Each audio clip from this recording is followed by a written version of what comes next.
안녕하세요. 눈물의 여와 리뷰 시간입니다. 시청률 20%를 돌파하며 이제 4회만을 남겨두고 있는데요. 에피소드 맛집이라 할 정도로 볼거리가 정말 풍성한 드라마입니다. 12화에서는 수철의 연기가 정말 많이 돋보이는 시간이었는데요. 수환의 죽음 이후 김선아의 가행 보호로 자전거를 비롯해 인라인 스케이트 등 혼자 탈 수 있는 것이 없었습니다. 그러나 수철은 아들 건우에게만큼은 자신이 자전거를 직접 가르쳐주고 싶다며 넘어지고 다치면서도 배우려고 했습니다. 홍수철은 똑똑하거나 야무지지 못해 늘 누나 홍예인과 비교당하며 주눅든 삶을 살았습니다. 홍예인이 쓰러져 의식을 잃고 누워있자 자신은 누나의 눌랭기에서 벗어날 수 있다고 해 부적을 가지고 다녔다며 자신 때문에 누나가 이렇게 된 것 같다며 오열하면서 부적을 찢는 장면이 있었습니다. 의식을 되찾은 홍예인이 그 말을 들은 걸까요? 수철을 향해 그동안 미안했다고 마음을 전합니다. 홍수철은 누나가 아직 정신이 이상하다며 다시 오열해 많은 웃음을 선사했습니다. 12화에서는 수철이 그토록 그리워하던 아들 건우를 데리고 훌쩍 떠나버렸던 다이가 다시 돌아왔습니다. 용도리에는 검은 봉고차에 수상한 차림을 하고 동네 사진을 찍는 사람이 등장했는데요. 그래서 불안을 느낀 마을 사람들이 동네를 지키기 위해 마을 자치수비대 5인을 모집하기로 합니다. 여기에 적극적으로 동참하려고 하는 한 사람이 있습니다. 바로 홍수철입니다. 그의 용도리 첫 입성은 알프스산 미네랄 워터를 찾다 그냥 저 마시라며 홍예인한테 뒤통수 스매싱을 당하는 것이었는데요. 인간은 적응의 동물이 맞나 봅니다.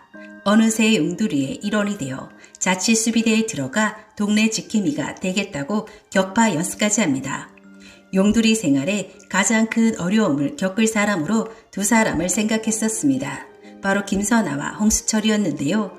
그러나 그건 기우였던 것 같습니다.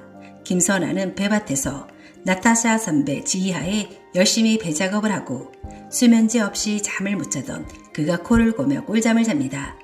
홍수철 또한 가족들을 지키겠다며 현우형 현태에게서 복싱을 배우며 용도리에 서서히 스며들고 있습니다. 12화에서 홍수철의 하이라이트 장면입니다. 드디어 5인 수비대 첫 출격하는 날입니다.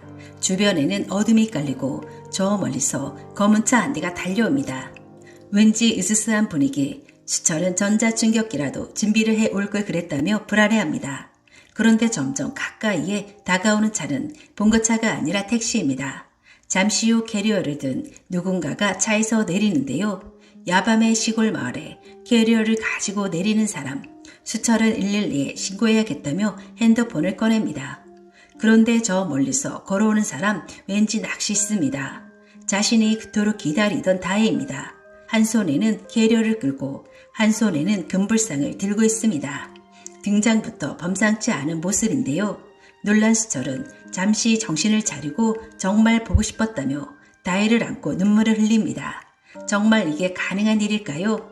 삶 자체가 사기인 다혜, 게다가 아들도 내 아들이 아니라는 이 상황에 화를 내는 게 아니라 보고 싶었다고 눈물을 흘리는 수철.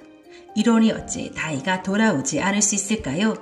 다혜는 무릎을 꿇고 가족들에게 용서를 빌며 미국에 있는 집도 팔리는 대로 돈을 다 드리겠다고 말합니다. 김선아는 돈이 중요한 게 아니라며 집에 들일 수 없다며 당장 건우를 데리고 집에서 나가라고 합니다. 그런데 수철이가 이렇게 멋진 사람이었나요? 내 아내와 아들을 엄마가 뭔데 집에서 나가라고 하냐며 소리를 지릅니다. 당황한 김선아는 내 아들도 아닌데 데리고 살겠다는 거념에 화를 냅니다. 수철이 건우를 정말 사랑하나 봅니다. 건우는 내 아들이고 탯줄도 직접 자르고 목욕도 내가 시켰고 엄마보다 아빠를 먼저 한 아이라며 다혜를 데리고 자신의 방으로 가버립니다. 킨즈가에 있을 땐 마냥 마마보이처럼 철없는 모습만 보였는데요. 수철이가 이렇게 또 한 단계 성장을 하나 봅니다. 다혜가 용두리로 다시 돌아온 건 사실 수철 때문인데요. 한준호가 자신이 친 사고를 수철이한테 뒤집어 씌우려는 걸 알고 수철이한테 알려 했던 것입니다. 수철은 이 얘기를 듣고 단지 그것이 다냐고 물어보는데요. 사실은 수철이가 걱정되었다고 얘기합니다. 다혜는 어린 시절 고아원에서 자랐는데요. 그곳에서 수철을 처음 만났었고 그때부터 수철을 좋아하는 마음을 가지고 있었습니다. 그런데 자신을 이렇게 소중하게 대해줄 줄 몰랐다며 살면서 한 번도 이렇게 대접을 받아보지 못했다고 합니다.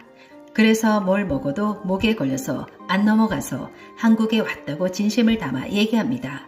수철은 울면서 다이랑 건우를 어디에도 보내지 않겠다고 여기서 함께 살 거라며 강한 의지를 표명하는데요. 수철이가 이렇게 사랑꾼이었나요? 수철의 간절함에 보는 이도 눈시울을 적시게 합니다. 사실 지금 다이와 수철한테 가장 중요한 건 바로 건우입니다. 다이는 건우가 홍수철이 아들이 아니라고 편지에 적었는데요.